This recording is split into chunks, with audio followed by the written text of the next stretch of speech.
বাঁকুড়ার প্রত্যন্ত গ্রাম আমরা দেখাচ্ছি এবং আজ এসছি রাউতরা। বাঁকুড়ার জঙ্গলমহলের শেষ প্রান্ত রাউতরা। রাউতরায় আছেন মাদারের, যিনি তৃণমূল কংগ্রেসের চিত্তরঞ্জন দাস। তিনি আছেন, সরাসরি যাব, কারণ সামনেই লোকসভা ইলেকশন, আর এই লোকসভা ইলেকশনের লক্ষ্যই কিন্তু লক্ষ্মীর ভাণ্ডার। আমরা যাব ওনার কাছে, কি কি সুবিধা করে দিয়েছেন মহিলাদের। আমরা একটু সরাসরি যাব।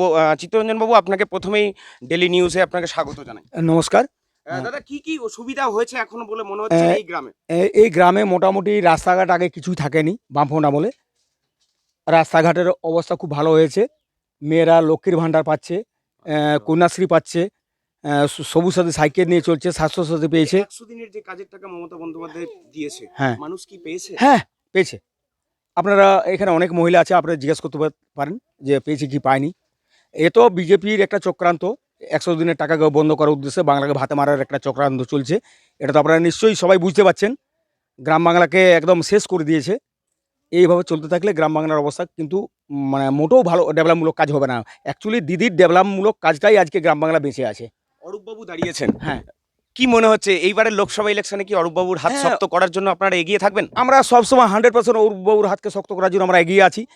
আরে এখানে তো বিজেপি গতবারে যে লোকসভাতে দাঁড়িয়েছিলেন সুভাষবাবু তো এই এরিয়ায় কোনোদিন পায়ে রাখেন না। ওনাকে কেন মানুষ ভোট দেবে? আমাদের অরূপ চক্রবর্তী করোনা ভাইরাসের রোগের সময় উনি এই এরিয়া প্রত্যেক বাড়ি বাড়ি গ্রামে গ্রামে গেছে, মানুষের খোঁজ খবর নিয়েছে। এটাই তো অরূপবাবুর সবচেয়ে বড় অ্যাডভান্টেজ। তার মানে অরূপবাবুই আবার জিতছে আপনাদের? এটাই অবশ্যই জিতবে। আবার যদি জিতে আসেন উনি, আরো কতটা উপকার পাবে গ্রামের, এই প্রত্যন্ত গ্রামের মহিলারা? এই অরূপবাবু যদি জিতে আসেন, অরূপবাবু একটা এমনই মানুষ, উনার এই গ্রাম বাংলায় উনাকে এমন কোনো ব্যক্তি নেই যে উনি চেনেন না। উনাকে ছোট বাচ্চা ছেলের থেকে চিনে। তো অরূপবাবু জিতলে আমাদের গ্রাম বাংলার অনেক বেশি ডেভেলপমেন্ট হবে। এই যে তৃণমূলের যিনি ব্লক সভাপতি আছেন আপনাদের, চিত্ত মাহাতো, হ্যাঁ। ওনাকে কি আপদে বিপদে পাশে পান? সব সময় পাই, আমরা সব সময় পাই। চিত্তবাবুকে এমন একটা মানুষ, উনি ডাকলেই আমাদের মানে কাছে এসে সমস্ত কিছু খোঁজ খবর নেয়। অসংখ্য অসংখ্য ধন্যবাদ। আমরা যাব 100 দিনের কাজের টাকা এবং লক্ষ্মীর ভাণ্ডার, মহিলারা তো আছেন, সবাই মিলে দেখি কতটা পেয়েছেন, এবং আবার যদি আগামী দিনে অরূপবাবু জিতে আসেন আরও কতটা সুবিধা পাবে। একটু যাব। আপনার নাম? সুবিধা দত্ত। সুবিধা, আপনি লক্ষ্মীর ভাণ্ডার পাচ্ছেন? পাইছি। 100 দিনের কাজের টাকা আপনার বাড়িতে পেয়েছে? পেয়েছি। চিত্তবাবু, যিনি আপনাদের ব্লক সভাপতি আছেন, ওনাকে কাছে পান আপদে বিপদে? হ্যাঁ। ধন্যবাদ, অসংখ্য ধন্যবাদ। আপনার নাম? রেখা দত্ত। আপনি কি কি সুবিধা পাচ্ছেন মমতা বন্দ্যোপাধ্যায়ের? পাচ্ছি। লক্ষ্মীর ভান্ডার পাই না, এই যে বৃদ্ধ ভাতা পাই। আচ্ছা, পান তো? হ্যাঁ। অসংখ্য ধন্যবাদ। শুনলাম বৃদ্ধর ভাতা থেকে শুরু করে লক্ষ্মীর ভাণ্ডার, 100 দিনের কাজ, সমস্ত কিছুই কিন্তু পেয়েছেন।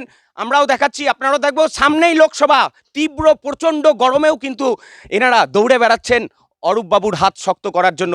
আগামী দিনে জিতবেন এটাই আশা রাখছেন এইখানকার যিনি মাদার আছেন। আমরাও থাকবো, সঙ্গে আছি আমরাও।